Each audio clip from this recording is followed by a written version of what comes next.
here. There we go. Welcome back to Brown and Browner on a fun Monday morning. Right after a Monday morning. Another crazy NFL weekend where we had some upsets and weird stuff going on. We were just kind of picking up on a conversation about those Philadelphia Eagles. Ooh, Lord, are they flying? Are they flying or are they dying? I don't know. I mean, we were out at a fall fest yesterday with a few Eagles fans, and I was like, "Die, Eagles, die!" And I feel bad. Look, there's just certain cities. I wish the Browns could somehow get out of it. Philly's one of those cities, even though they did win a Super Bowl. But you're looking at their team now, and they went. If you think about it, a year ago today, everybody thought they were the Super Bowl favorites. They were on a winning streak. They looked unbeatable. And then after week 10 of last year, they were the most beatable team and have been since that time. Yep. And my question is, usually the coaches get blamed and you give sort of more leeway to the stars, especially as the way Jalen Hurts have been playing. But what do you think about his play in the last 9 or 10 games where he's had a turnover, at least one turnover in each one of those games? Is that coaching or is that the player? See, and we were talking to our mutual friend who's a Philadelphia fan, and I was asking him last week, like, what are your thoughts on this? And he's like, well, Hurts hasn't had a stable enough time with the coordinators because they've been just rotating coordinators. That's true. Center, which is ridiculous. Like one every year. Yeah. And we touched on this last week, too, where a quarterback is set up to fail whenever there's a coaching carousel of any kind, whether it's the QB position or just the overall coaching, whatever it is. And it's ridiculous. Agreed. See Justin Fields. Yeah. Well, if you think back to Hurts, okay, started at Alabama under Nick Saban, then went over to Brett Venables over in Oklahoma, then came into the NFL, had Doug Peterson, I believe, in year one, right? If not, yep. And then went to Sirianni, right? I think it was the case. I think that's right. Yep.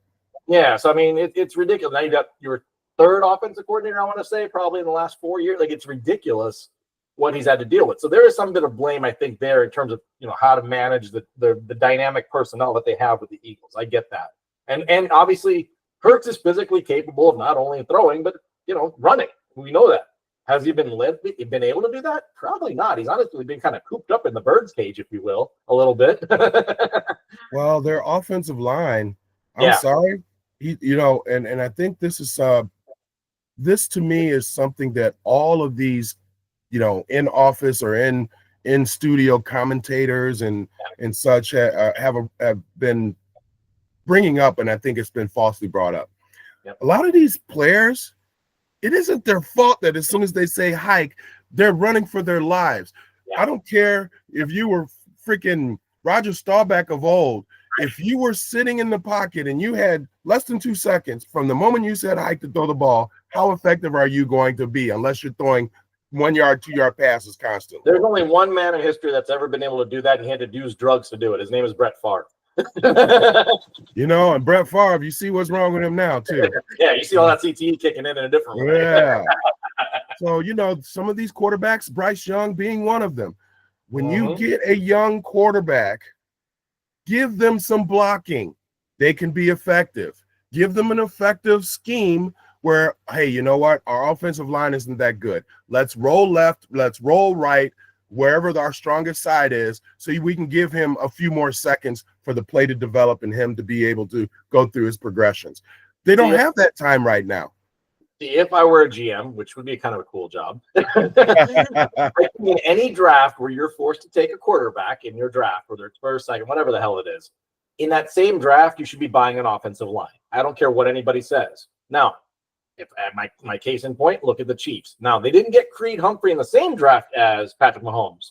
No. But they bought him right after. And let me tell you, that's the best partnership in the world. And it matters. It matters. How creative is a quarterback? A good example. Did you see the game last night?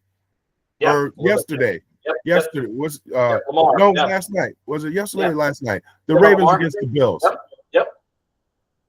Josh Allen, who I think doesn't get enough credit. Yep. He does make some mistakes, but I think they put a lot on his back. That guy was running for his life sometimes, and he's the biggest guy out there, and he can stiff arm, linemen coming at him, and he was running for his life, getting hit all over the place. That dude was as naked as a guy in a brothel. I mean, that guy was, he was uncovered, unchecked, everything. Yeah. So how do you expect anyone to be effective in that scenario? And that's the problem that I think you just said it about. You get a great quarterback until you put a great line in front of them. Chicago Bears, are you listening? Yeah, no kidding. They aren't going to be effective. And right now, if you look at Jaden Daniels, right? Why do you think he looks so cool and so calm? It's because he's not running for his life. Yep. He's sitting there. There have been times he pats the ball, doing the 1 to 5, 1,000, 2 1,000, 3 1,000, 4. Should I run? I don't know. If you have that, you're going to be effective. This guy is completing 90% or 80 something plus percent of his passes. He looks cool, looks calm, and is able to develop his understanding of the game and reading defenses and reading his different options because he's got the time. Yep. Wholly agree. 100%. And that's what they got to do. Well, you transition that over to like you said, your Bears. Now, do you think Caleb Williams is getting enough protection given the number of weapons and assets that he has on that team?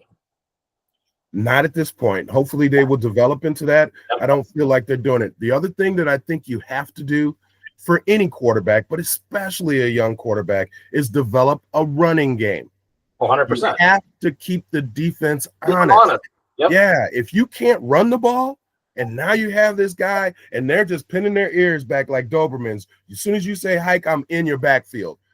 That isn't going to be a recipe for success. Run the ball.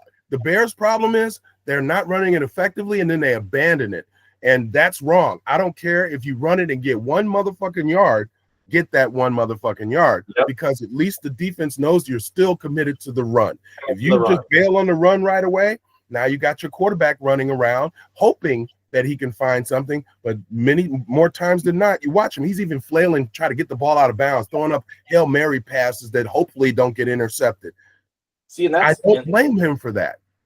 And that kind of goes back to what we were saying about the Chiefs too. The reason the Chiefs are still succeeding, even despite not having key parts of their offense, it's still being scary to think about. You don't know what Mahomes is going to do because he leaves people on their heels. Like, okay, which way should we cover? Should we cover the run? Should we cover a pass outlet? Should we cover this? And that's what you want as an offense. You want to be able to surprise any defense. The defense has to adjust to you versus, hey, this defense is going to pin back and just run at you. They're just going to come attacking you because they know they can get to you. You're one-dimensional.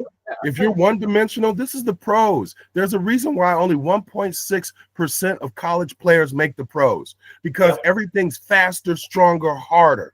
And if you just try to get simple with your game plan and all you have is one method of attack, it might work one week, but it won't work two. Exactly. Nope. Wholly agree. No, like I said, there's been too many quarterbacks that have been set up to fail in the NFL, and we've seen way too many numerous instances because of the lack of protection and the lack of a running game at the end of the day. And you're expecting, like, oh, this guy's a gunslinger. Well, he can't sit there and throw if you don't give him 5 seconds. At least 4. They talk about getting the ball out within 2.5 seconds. That's great to some degree, but you're not going to be effective downfield. You're not going to be effectively, giving your receivers and tight ends opportunities to break open from the coverage when things sort of break down. You don't have that with that luxury with 2.5 seconds. Absolutely.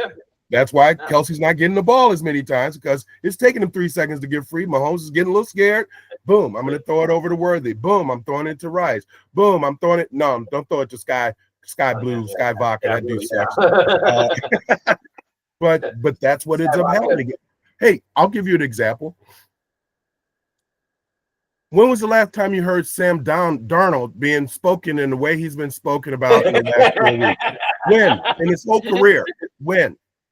That man is about to get himself a Nick Foles contract.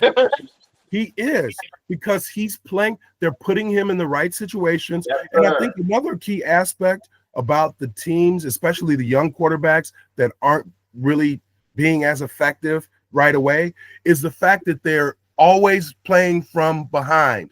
Their defense isn't helping them by getting those 3 and outs and stopping the other team. what's the first thing that happens when you're playing behind? You abandon the run. Yep, and that's what's happening to most of these quarterbacks. Sam Darnold, coming from Jets and other teams, this is the first time he's been able to play in these types of situations, and look at what he's doing. Yep. I mean, I give the same. I mean, the best ascendancy route that I give to folks is look at Baker Mayfield. I'm sorry, but yeah, Baker Mayfield. I mean, granted, I think the Brown setup was good even when he was there. Don't get me wrong. He was good. He did okay there. He didn't do great. Same lack of protection, things like that. All of a sudden goes to the Bucks. They've got a fortified front line because their running backs established. They've got great receivers, everything else, and look at him thriving all of a sudden. And the only bad game he had was when he got sacked 8 times. Yeah, well, yeah, exactly. Yeah. Well, look at Kirk O'Tuchain. Same thing. Like guy came out of I love your nickname for him, man. Love it. That I mean, you just can't go over the scene of that dude in a plane, rocking the chain, shirt off. It's like this is like white boy heaven. Like this is awesome. Like you can't. He's the man. I love him. Love him. He's in there like, I'm like, come on. How can you not get behind that? He could be my teammate every day of the week. And you know what's really funny? He's like a family man. The dude's got like 5 kids. He's sitting there rocking out. He's rocking out the chains. You know his kids are loving him. Dad, I saw you on the news. I mean, the closest thing you got to that maybe Phil Rivers, but I didn't see Phil Rivers with the bling ever. So no.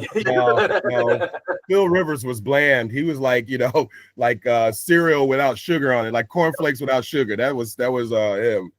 Now, don't forget our favorite NFL here in the modern day. We call him Joey Flack for a reason. man. So explain that to me, Promise. Come on, man. Explain that to me. How is it that Joe Flacco can play everywhere and be successful? Everywhere. He's the better version of who's the commentator on Prime, Ryan the Fitzpatrick, that went around the world. Oh yeah, that's right. He was another one that seemed to been around the world and Nice. Forgot about that song. I love a journeyman that is effective journeyman. There are some that are still not being mentioned, the Tyrod Taylors and such, who aren't standouts, but boy, when they're called to action, they're effective. Ryan Fitzpatrick was one of them. Joe Flacco is winning, and like Pittsburgh was supposed to be like the best defense in the NFL, right? This dude was like, he was working on his car and shit in the garage, and they were like, "Hey, Joe, man." Cool. I'm going to channel my inner Ravens from 2010, my championship level shit. Yeah.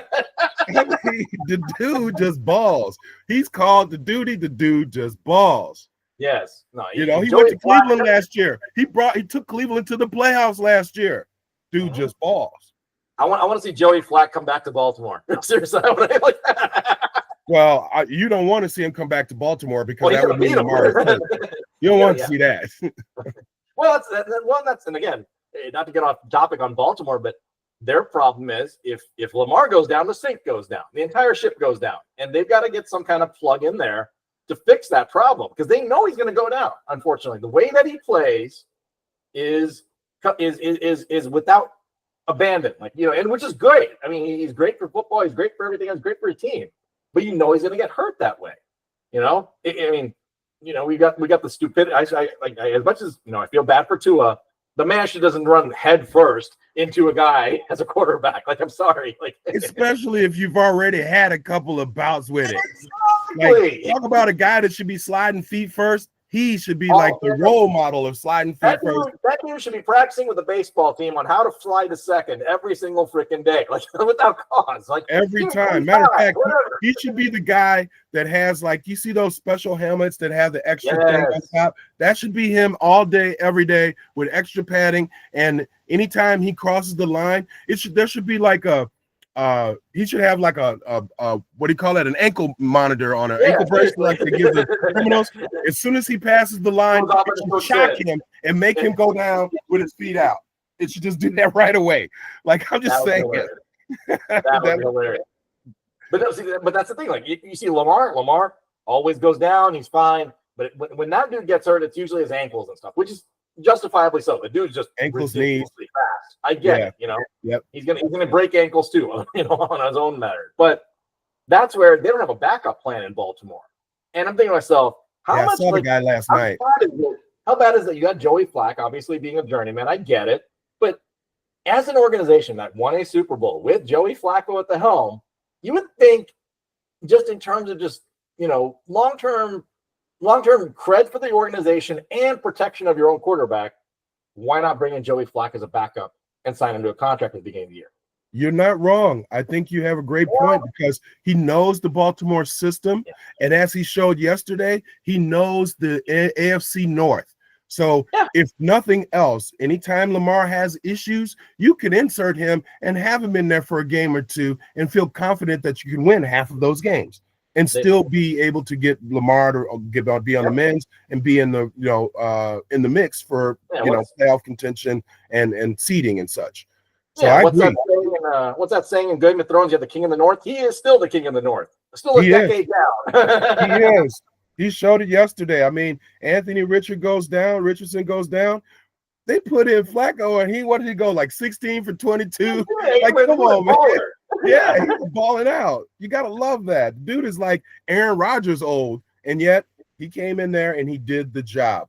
Now, Anthony Richardson, unfortunately, similar situation. I think he's honestly going to follow a similar fate as Lamar, where he probably won't get to MVP status by any means, but he plays a similar game, right? I think he's more injury prone, unfortunately.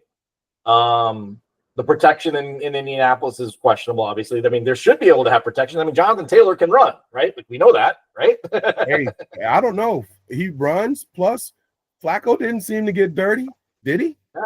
Flacco had a clean jersey. so maybe it's not that. So I'm not gonna say their front line is as bad as some of the others we talked about. Right. But you know what's a good point that I wanted to bring up, and I was talking about this with my brother yesterday.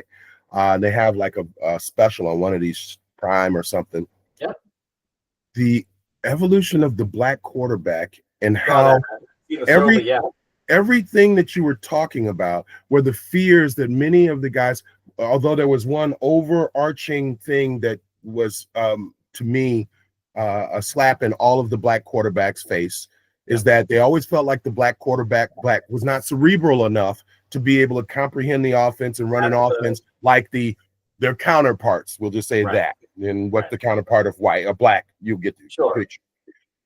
They, from Randall Cunningham to Michael Vick to the guy who was the predecessor of Terry Bradshaw, I can't think of his name right now. I forget his name, yeah. All of these guys were great quarterbacks, and they were able to use their physical abilities to provide even more of a complexity to the offense, or at least more things for the defense to think about, which is exactly what you're talking about with Lamar and with Anthony Richardson's and some of the other quarterbacks. Jaden Daniels is doing it too, Mahomes does it, where you're able to run and you're able to provide another layer of efficiency and ball movement that defenses can't account for. But they always used to condemn that. That wasn't what we wanted. Colin Kaepernick, who to me just got run out of the NFL for all the wrong reasons. Yeah. Yes. I mean, he wasn't lying, was he? And he wasn't going against, hey, I got people who were part of the armed forces in my family, and none of them felt like he was doing them a disservice. No. But DT had to come on, and because he this is more important than him actually being, focused on America and the broader interests. Right. And condemn, and then all of a sudden everybody jumped on the condemn Colin Kaepernick bandwagon. But he was one of the best run out pass option, whatever RPO quarterbacks that you had. And Harbaugh had that system going. But the fear was, and it happened, that the more you did that, the more defenses will just be loading on your quarterback and just hitting them as much as they can. The quarterbacks aren't durable like that. So they're not wrong with that. But when you look at it in the whole, conversation about black quarterbacks, look at what they've done for the league. Look at what Lamar and his 2 MVPs. What is that telling you? Who's creating the RPO? It's I'm sorry, it's the colored quarterbacks. There's no other. I don't see a white quarterback running. I haven't seen one. I ain't gonna see one. I don't plan on seeing one. the best one I've ever seen, who was up there with all of the other running quarterbacks, Steve Young. Steve Young was that running quarterback. Dude was bad. Dude could get you. And all of these other quarterbacks could do it too. It's just that the NFL wasn't really ready, not fully legible when it came to incorporating that style of quarterback into the game of the NFL. Just they didn't want to do it. They really didn't want to do it. And they still sort of flinch every now and again at it. But I think that's where the evolution of the quarterback is. Who are the best quarterbacks? Who's winning the MVPs? Who are the biggest threats in the league? It's the quarterback that is the dual threat. The one that could hand the ball off, but also can run as fast as that running back, but still throw it downfield for 40 yards and make you pay.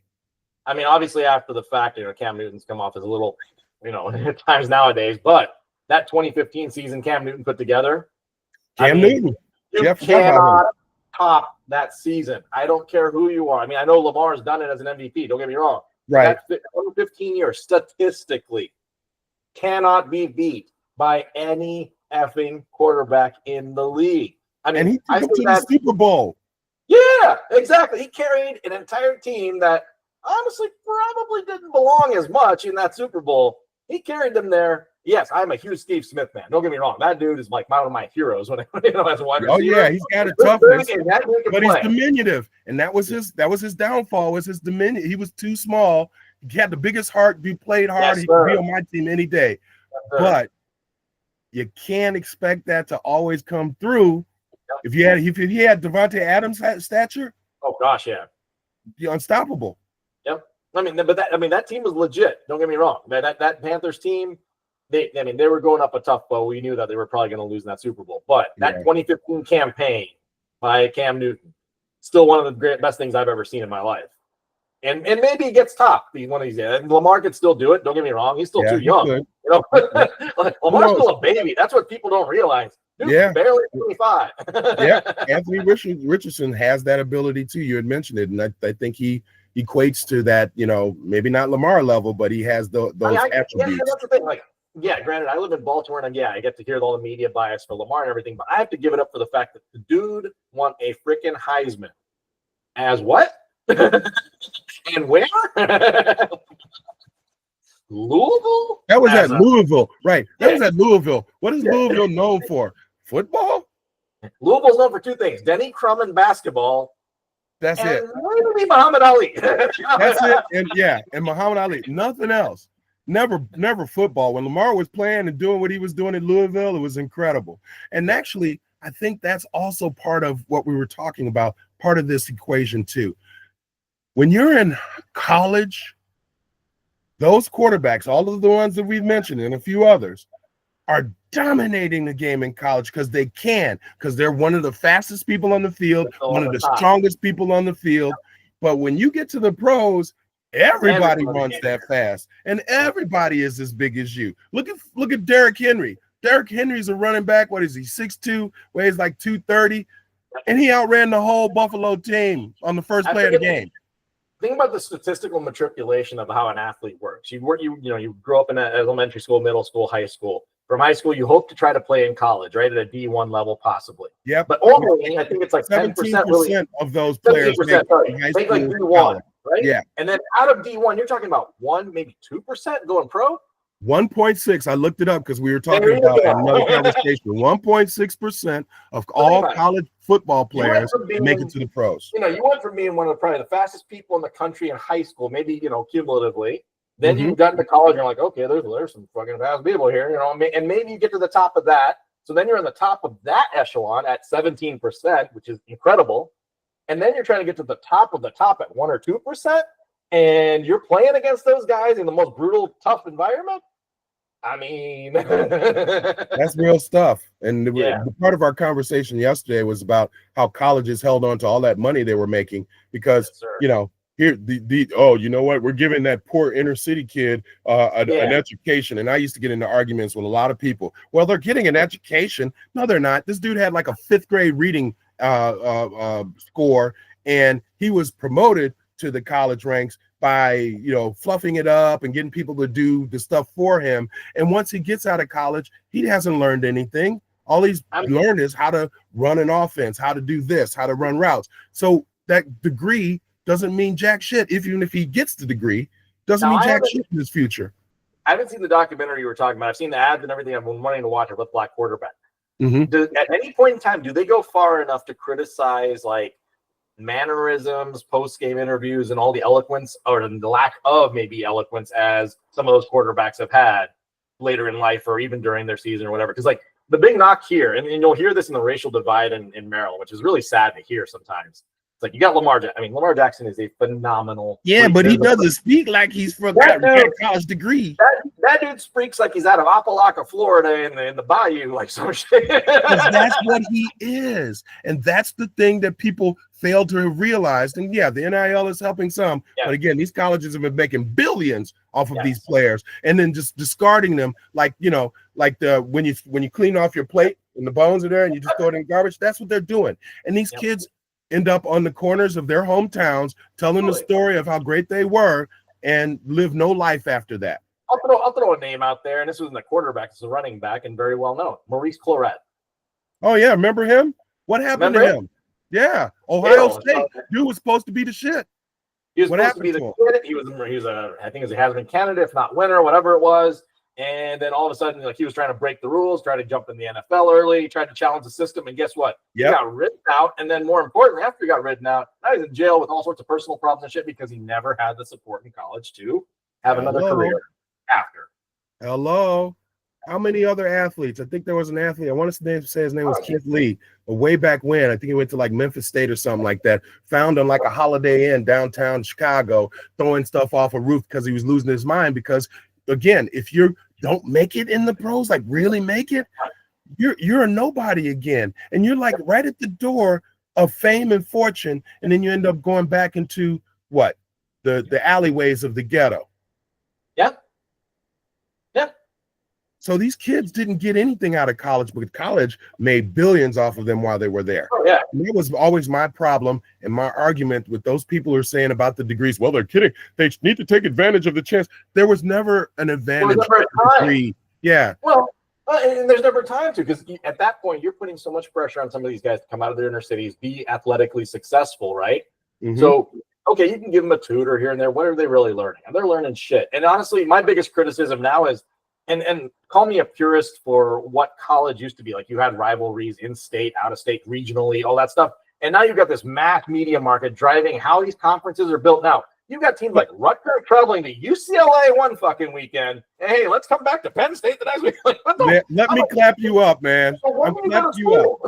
I got to clap you up for that, because that was exactly all the things we discussed right now. I was discussing with my brother yesterday, and I got to clap you up because what you said right there is so true. So the college game, there's no regional area rivalries. None of that matters. You got UCLA and USC in the Big Ten. How does that even make sense? And you got people traveling across the nation for what? They used to do that in buses. I don't know if they still do it now in buses. Weekly. Think about the Big Ten schedule. I mean, this year I haven't looked at the exact schedule, but just take the optical appearance. You've got USC, UCLA, and LA. You've got Oregon way the fuck up here. You got Rutgers way the hell out here. Way the hell over there. And then it was already bad enough going to the middle of the country and back. You go to Nebraska, flying into Lincoln, all that stuff. Right. All those places. Right. I get that. But now you're going on a 5.5, 6 hour cross country trip one weekend, then you're flying back potentially or wherever it is. When do you go to class? How? Be real. You're right. That's why I was clapping you up. How are they studying? When are they actually learning anything other than an offense? Because remember, as soon as you finish that game, you might get that 1 day break, but everything else, you're back into the books. Now you got to sit and you got to look at the game plan for the next team and understand all the nuances of their defense and offense and what they do. You're not worried about History 101 or you're not taking that physics class or that calculus class. Somebody else is taking it for you. And now you've coupled all that pressure on top of NIL and all that crap. It's like, hey, if I'm not the best in my position, my craft, my team, whatever the hell it is, I ain't getting the bucks that I need to support my family, teams, and everything else that's behind you now, or not even behind you, but still sitting at home potentially, wherever it is that you came from, might be underserved. And you're thinking to yourself, oh, my focus has got to be getting to the NFL. My focus has got to be getting to the NBA or whatever the hell it is, right? When you go to school. And school's not a priority. Hell no. Hell no. Let's just keep it real. And the schools know this, and they actually foster this. They coddle these kids. So and coddling, I think, is the right word. Yes. But they also provide the assistance so that they don't get the distractions of the school and they focus on because the college is making billions off of that sport, off of that kid being on the field and them winning.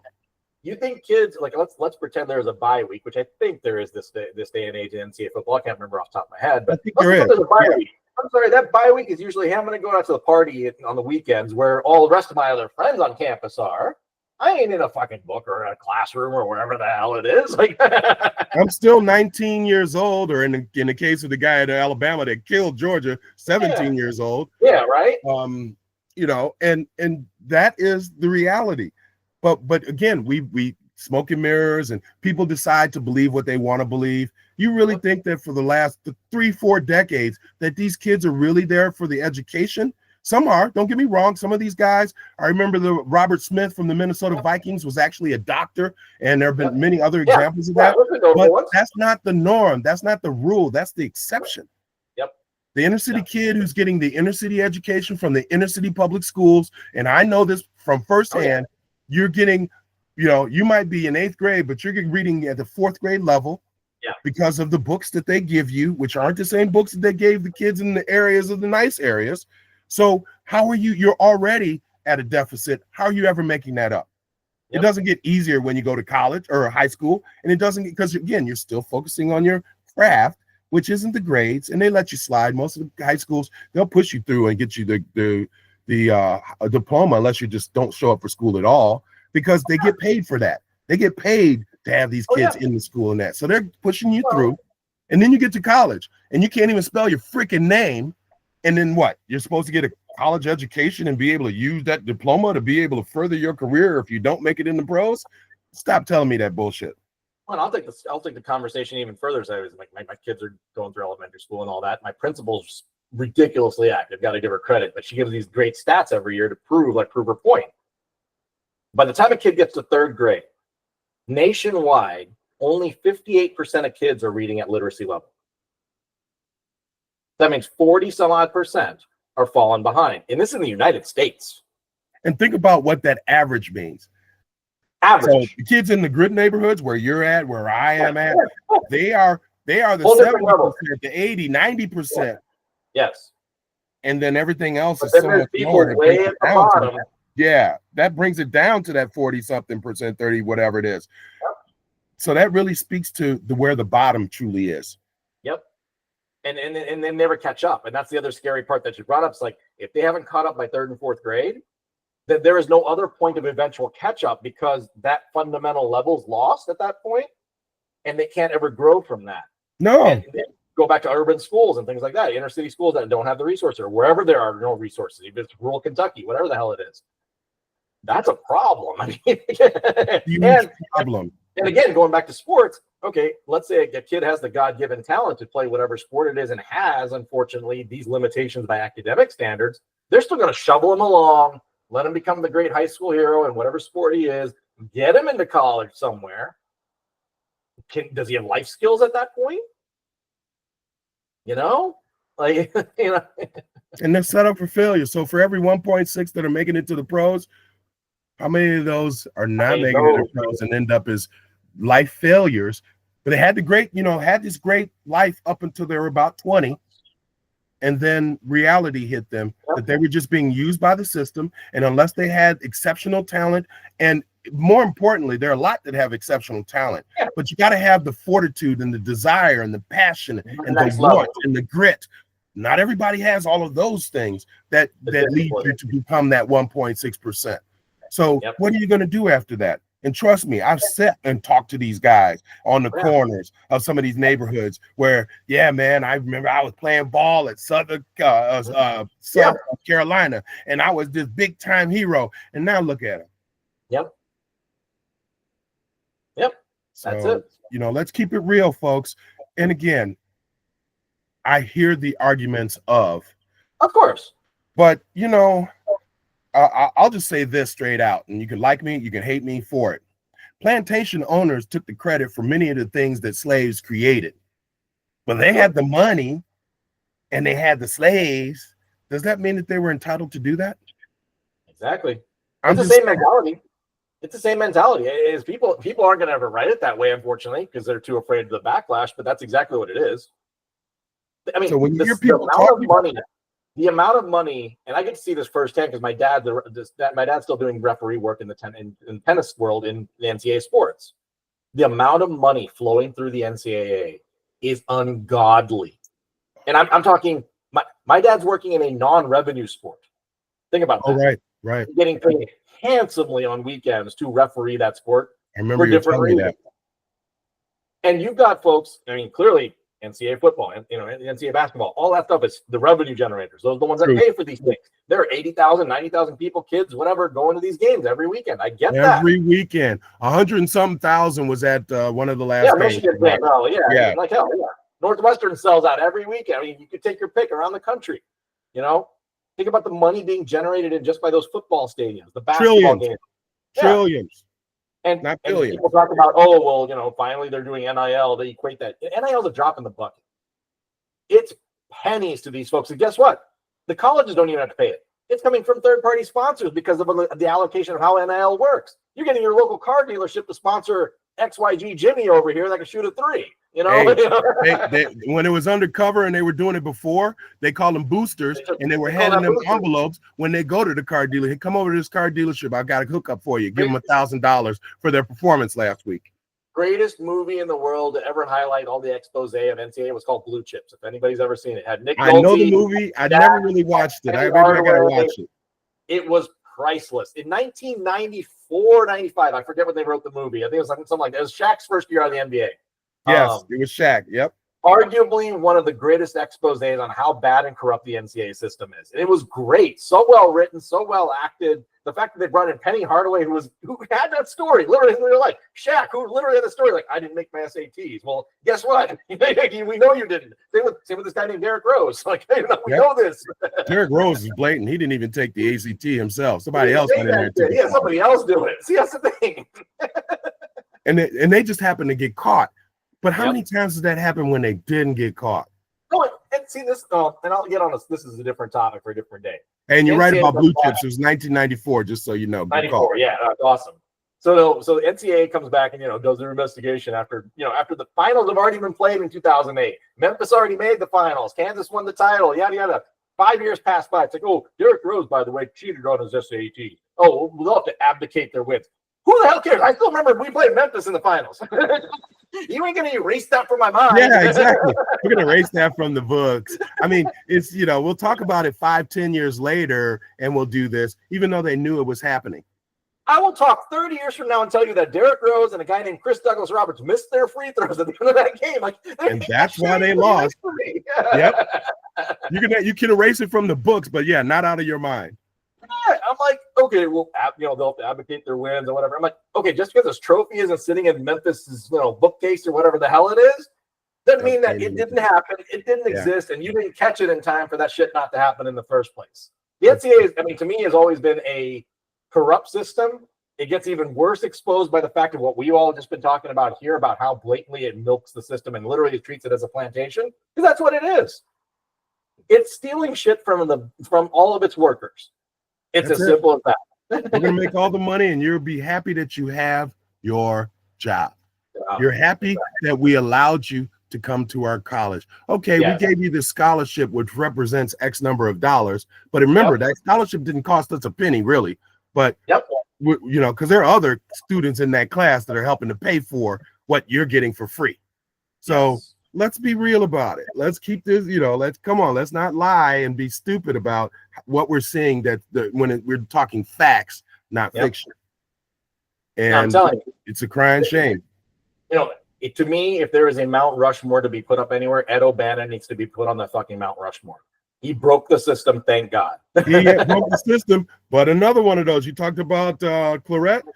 Yes. As missing like the fucking O'Bannons. What'd you say, Lil Wayne? That's a lyric, and guess what? Those guys were at the top of the game at UCLA, and what happened to them? Yep, exiled. They did, yeah, totally.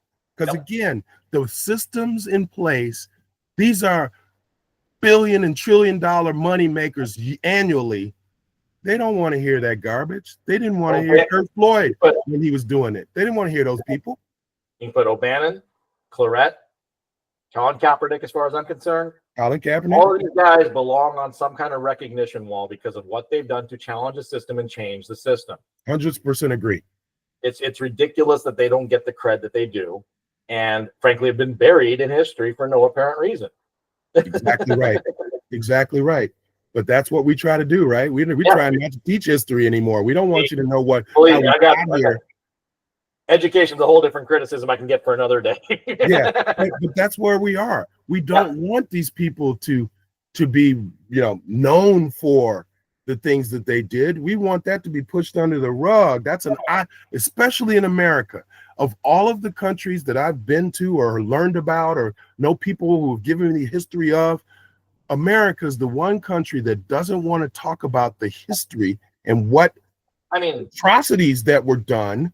Well, it's like you were saying, I think the times that you've been to Austria, right? Like, yes, they still teach the Holocaust. Like that. They still teach that. And we were actually there, and they wouldn't even let me take a picture. They had 2 guards that were sitting in front of the one temple that didn't get burned down in the middle of Vienna, and they would not let me take a picture because they cherish this and they say that we are still protecting this. They teach in the schools that this was wrong, not that it didn't exist, that it was wrong.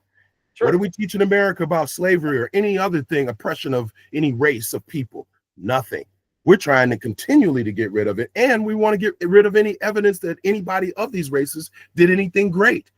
Yep. That's what we're trying to do. We're trying to erase the history because we don't want young people thinking that they could achieve these things too, and they could be great, or that their kind are great. This is what we teach here in America. I read this recently, and I don't got to look up the accuracy on it, but there's obviously several schools, statues, all sorts of things that are named after Confederate generals back in the day and things of that nature, right? So now we're going around either taking those things down, renaming them, whatever the hell it is. Apparently, there's a school out there called Robert E. Lee, whatever, middle school, high school, whatever it is. Yep. So people were given a vote, like, hey, let's rename this place. Give us a list of things that you'd want to list it out to and put it up to a vote, right? Because this was seen as such a joke in this country, you should have seen the things that people sent in and what the top 5 things were that people voted in. I'm almost afraid. I'm almost afraid to hear it. I almost can't even I'd have to look it up, like the exact embarrassing 5 choices, the top 5 choices they had, but they made it into a joke basically. Because at the end of the day, again, you're erasing history. I understand the bad connotation of it, but I agree. But you have to teach it in order to get better from it. That's how it works. Agree. And it works on both sides. You can't want it one way and say we should be teaching the history and then all of a sudden get rid of the other history. Hey, you know what? The Ku Klux Klan existed. The people who were on the Confederate side exist. And some of them still think that way today. But that's part of history too. Yep. So all of these things are part of history. Do I like it? No. What we shouldn't do is we should acknowledge that it happened. But for the bad things that we did, we should own up to that and say this wasn't necessarily a good thing, and we're not celebrating it, but we are identifying it, and that's important. Yep. I feel like everybody in this country needs to take a step back and say, look, you have to recognize everything in order to become better. Simple as that. I don't care about everybody's so caught up in, we can only teach the good because that's what we want pushed upon our young ones or whatever it is. I'm sorry, you have to teach the bad and the good. I almost break it down to like a psychology thing where a kid doesn't know something hurts until he gets hurt. That's right. Right? That's right. Unless a kid falls, scrapes his knees, he doesn't know how that feels. You could tell him all about it. I could tell you anything about it, and you could believe me for what it was or whatever it is. Yeah. Until you've actually done it, experienced it, felt it with the 5 senses, as they say, then you don't have the right or the judgment to make the best call of what you think about it at the end of the day. So to that point, you teach everything, you open the doors to everything, let everybody judge the way they need to. And if society tells us anything, we will all come to a better decision for improvement at the end of the day, right? Or hopefully so. That's all you can ask for. That is. And if you can touch it and feel it for yourself, and like people ask me, do you like this? You don't like that? Like I say that I'm not the huge lover of country music. I like some things, Charlie Pride and, Conway Twitty, I remember from a kid. I love Johnny Cash and some other stuff like that. But I'm not necessarily, all into it. But you just haven't listened to it. No, I have listened to it. Yep. So I can make that judgment call for myself. It doesn't mean it's bad or good for you, but I'd make it for myself. Are you throwing some CCR? I'm all about the CCR, but that's me. But for me to like some food or comment on it or people, I make sure I've had an interaction with it or touched it or felt it. And then I can tell you how I feel. So many people are willing to take someone else's, view of something as fact. And, it's like the person who says, I hate that girl. That could be the nicest girl in the world. Just because you hate them, maybe you had a bad interaction. That's between you and them. I'm going to experience that for myself. Hey, I like that person. She's thoughtful. She's witty. She's nice. She's considerate.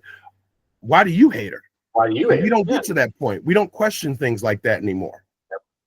No, like I said, like we were kind of granted back here to sports.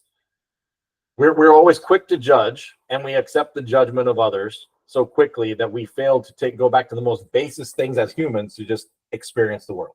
It's as simple as that. And sometimes we don't take in all of the variables that make up a situation. We just see it especially when you have a personal experience that might sway your judgment one way or another. You're more likely to say, I see it this way, without seeing the whole picture. You're just looking at a portion of the picture, and you've already identified it for what it is without considering all of the things that make it up. Like we were talking, going back and make this full circle, we talk about the inability of some of these younger quarterbacks or some quarterbacks to really make that next step. Well, sometimes it's coaching, sometimes it's situational. Maybe you're not putting the right parts around them. Hey, you know what? Sam Darnold looks damn good in Minnesota today, but he looked damn awful everywhere else he's been. Right. So maybe sometimes you have late bloomers. We've had that expression, right? Some people just take a little while longer to get the whole gist of things. Maybe you just need people to get a little seasoning in it, a couple of years under their belt. Some quarterbacks come out and look great after they've taken a beating, like a Peyton Manning, but other quarterbacks who take that same beating never rise up to the challenge again because they've been beaten down so much they just don't have that fortitude. So there are just so many things to consider, and we're so quick to jump and judge. And from a very, very narrow perspective. Well, it's that thing I think we were talking about probably last time we met. It's set up to fail, right? So no building structure to get better or have the opportunity to get better. These quarterbacks are fed to the wolves immediately versus, hey, sit them a year, sit them whatever, build them in, whatever it is, whatever it takes.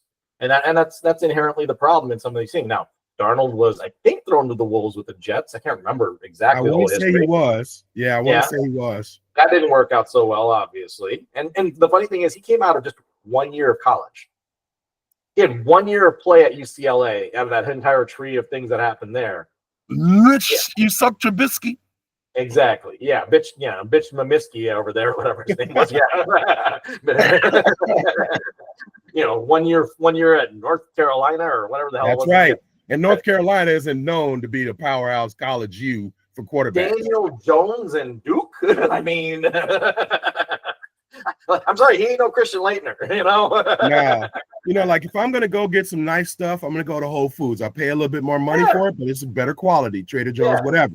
If I want less quality, I can go to the Jewel, I can go to the Mariano's, I can go to the Aldi's, and I'll get what I pay for. Sometimes I find a diamond in the rough and it's great and the value's there. Other times it's not. But you got to at least look at that. If I'm going for a quarterback, I'm not going to Duke or North Carolina. You give me a best basketball player, that's where I'm going. Yes, sir. That's not where I'm going for my quarterback. You get me Eric Montross, whatever the hell it is. There's a whole tree out there.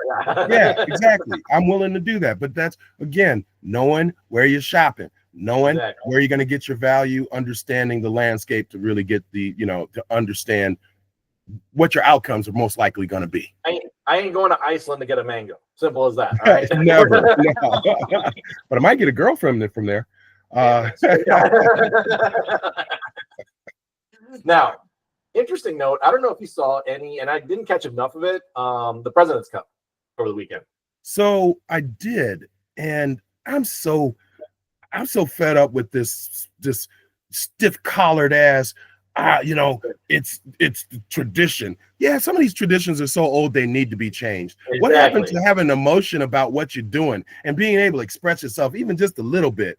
So there was a two-handed thing that I saw. I think it was it Saturday. So the Japanese duo. I think it was Im and I forgot Im and somebody else or somebody like that. Right? Matsuyama. Matsuyama, yeah, Im Matsuyama. So Im finishes that birdie putt on 16 or whatever. And he was walking off as he was sitting. Motherfucker put up the night on. I'm like, dude, you're tied. Like, how the hell is it? Like, I look at my son and my son literally 9 years old. He's like, why is he doing the night, Dad? It's the 16th hole. And I'm like, if he gets it, then I'm sorry, but was there a cultural miscommunication here? Like, I don't get what the hell's going on. And I'm like almost waiting for a reaction from the American side. Right at that point, I'm like, all right, you know where this is going. Like, either this guy's gonna close it out and he'll play night again, or they're gonna somehow choke. Something happened, right? Whatever. Sunday comes along, of course, and the Americans win. I get all that. Yeah, right. They're still giving this guy shit on the 17th. Right? It's like, oh, well, night now or whatever. Yeah. Right? Like, I mean, and that's cool. I like that. That's the like shit that. talking that makes sports good. Yes. You know, we were talking about how you like that when Kirk Cousins came off the field like that. That's what you want. These guys are under pressure. They're trying to hold their emotions in to be the best at their craft.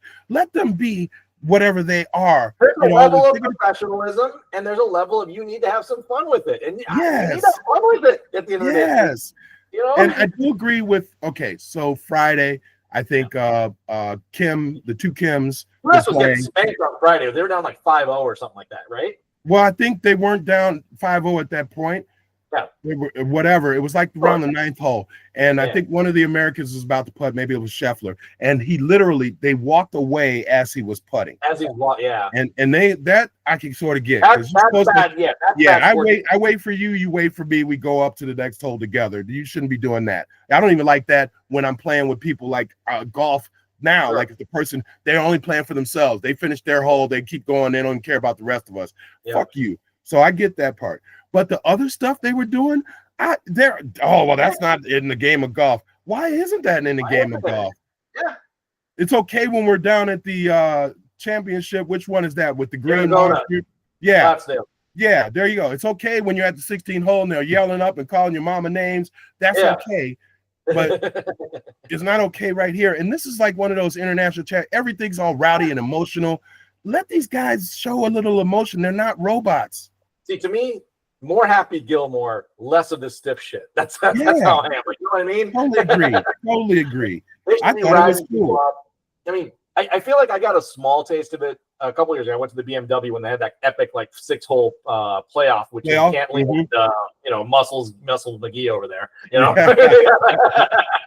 DeChambeau, which was kind of cool to watch. I mean, the crowd dynamic there was fun because everybody was roaring and going crazy. Like other than when the guys are actually swinging, everybody was into it. It was a great atmosphere, and that's how it should be, in my opinion. Yeah, and it could be tasteful at the end of the day. I get it. Yeah, and give them respect. Just like players, stop when the play is happening, but afterwards, in between, have your thing. Tennis and golf both need it. I mean, tennis, my favorite atmosphere, and I'm biased because I go there, is the U.S. Open. At New York, it is the best atmosphere because the crowds are rowdy between points and everything else. Now, there is decorum, obviously, not being able to talk during a point. I get that. But if you've ever been to a college match during the NCAAs, that's a fun experience. Let me tell you, there's shit talking, all sorts of fun stuff. It is fun. I have not had that experience. It would be fun if that happened in the pros. Now, it could get vulgar. There's a line. And that's the problem, is that the more you give, the more leash you give people, they tend to find themselves stepping over the line versus understanding that there is a line and you can reach up to it, but you still have to show some type of professionalism and, more importantly, respect for the athletes. Yes. Now, respect for the game, I'll do a different tangent here. Shohei Ohtani. We can't go without talking about what that man just did. Man, they were saying he might not win the MVP. I'm sorry. How can he not? If he does it, it's a bitch slap to all of baseball history, in my opinion. Totally agree. He's broken every freaking record imaginable. And he did it with respect. I mean, the dude, classy from what I'm hearing. Even off the field, the guy takes his time hours upon end after a game, go sign autographs, be with the people, understand. And he doesn't even speak English. Oh, that's the beauty of it. and his initial interpreter took millions from him. And he came out of that. And he couldn't even pitch this year. Like, people forget, the reason Ohtani is Ohtani, not the reason, but one of the best things about him is that he was as good of a pitcher as he is a hitter. So he refocused and said, okay, well, I'm not going to pitch this year. What could I do? Yeah. He went 50-50. I know, 50-50. 50-50. Like no one's done that ever in the history of the game. I don't think they've done that in the Negro leagues. 50-50. I don't think Satchel Paige did 50-50. Come on, baby. Give the guy his props. Yes. No, the only time I've heard of 50-50, I've heard of the 50-50 Club in New York from Jay-Z, and that's about it. Shit. Yeah. I know 50-50, the drink that they used to have. My mom used to make fruit punch with like the sherbet and stuff. That was the only 50-50 I know. Yes. He went 50-50. That's just insane. And he makes it look so easy. Easy. The beauty of this guy is he just makes it feel seamless. He enjoys the game. He's respectful of the history. Like, you can't have a better showman for baseball. Now, interesting knock that I've heard from some people. It's probably not the fairest thing. There's obviously always going to be baseball purists out there. It's like, oh, baseball's an American sport, yada, yada, yada, yada, all that. It's bullshit. I'm sorry. Everything's global now. Respect the fact that there are people in the world that play better sports than you do. There's people in the basketball world. Giannis Antetokounmpo. Look at all of our MVPs. All of our Jokic. Yeah. You got to give them their props. And we've been trying to do that. It's not like we said, hey, you know what? We want baseball. If you look at baseball, go down to Central America. Yes. Yep. They're way better baseball players down there. Now, some of them you got to get away. What was my man's name? Used to play for the Dodgers, number 66, I think his number was. He won pitcher of the year in the Mexican League? Trevor Bauer. Did he really? Yeah, he did. That's crazy. I saw that on alert this week, and I'm like, holy shit, he's back. But that's where we are. I wish I could remember this Dodgers player who was a great player for a minute, but then I guess he got involved with some kind of Mexican or cartel or some kind of cartel. I forget what it was. Hispanic?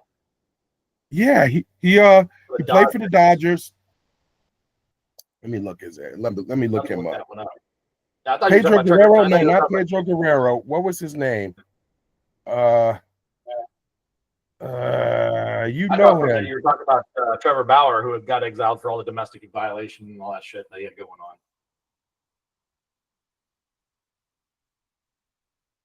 He was busted for drugs or something. Wouldn't be surprised. He was really, really, really good. Damn, I can't think of his freaking name. He was really good. He had number 66. Dude had all sorts of personality and everything. And then poof, he was out of the league. But forget my point of bringing him up, but it's just the baseball play that they have down there. Remember, these guys were playing. First off, baseball is one of those games that everybody plays because you don't need money to play it. You didn't need equipment like football. You didn't need skates like hockey. You didn't need tennis rackets, So a poor person could pick up a stick and find anything to represent a ball and play baseball. And so these guys who were down in some of these Central American states, they cherish this and they play it every day in the streets, and they learn to be very good at it. And I'm really mad at myself that I can't think of this one player, but he's one of those came from the street kind of players. And you know what? Baseball purists, I'm not going to tell you to go to hell, but you need to open up your mind. I'm sorry. Baseball purists remind me of the 80-year-old white man that I saw at the news at the airport. And I was wearing this shirt that was a poster, an old school slave poster. And it was basically for sell and lot. And it talked about the slaves and all that. And I dropped my mom off to take her to the airport, and I had the shirt on. And this guy looked at me, and it was like he through his shades, I could see his eyes. He wanted to kill me for wearing this shirt. Wow. Because in his mind, I was disrespecting him. Somehow. For speaking about showing this shirt about how bad America was. But that's what a baseball purist is to me and the way they see things. Well, baseball is only this. Remember, they didn't allow baseball players to play with Negroes. They used to have exhibition with Negro leagues. They wouldn't integrate the league. And then they used to say that, oh, well, we didn't think that they were good enough. But the Negro leagues actually played the baseball leagues to a stalemate as far as when they played these exhibition games. But we couldn't allow you to be in there because you're black and you're less than we are. That's how that was. These are what purists represent. That's my whole beef with the Baseball Hall of Fame garbage. Like, I mean, there are things. I mean, there are some players. Okay, fine. There's questionable things about it. I'm sorry, but Pete Rose was the greatest hitter in baseball. Nobody's going to tell me Pete otherwise. Rose was the best. Charlie Hustle. Okay, he bet on games. He bet on his team to win. They don't seem to win. Exactly. That's what I said. I'm like, I'm sorry, but Come there are on, people man. doing far worse stuff in the world. That exactly. Yeah. So give it up. But these are the purists of the world. Now I Satchel give you Paige, about the Gibson doping. broke more records. Think about it. I mean, there's so much shit in baseball history-wise that has happened that has been respected for what it is. I mean, as much as we knock Barry Bonds for PED, all that garbage. I'm sorry, but that guy put together some of the greatest baseball seasons too. If you think about it in history, Yeah. regardless of use of drugs or whatever, right? I still feel like the drugs are different. Like if he smoked marijuana, that's not a drug that's going to enhance your play. But steroids help you recover from injury faster, give you strength. That's a little bit different. Now, in my opinion. Here's a question for you. Let's say 20, 30 years from now, I'm talking to your grandkids, great grandkids. Do you tell them about the years 1997 through 2002? And how do you talk about them if we're not even going to recognize them as an era in baseball because of just how much rampant PED use there was, obviously? And more importantly, that was Sammy Sosa, Mark McGwire. Mark McGwire, Sammy Sosa was one of the greatest duels that you saw from a home run perspective ever. And I lived in St. Louis at the time. It was just cool to watch. I mean, honestly, it was very cool to watch. But do you what do you do with those 5 years? I got a meeting. Yeah. But you're right. We'll continue this discussion later. Yep. Send me this, man. We need to send this out today. Yeah, no, we'll do. Yep. Catch you later. All right. Bye. Sorry about that, Art.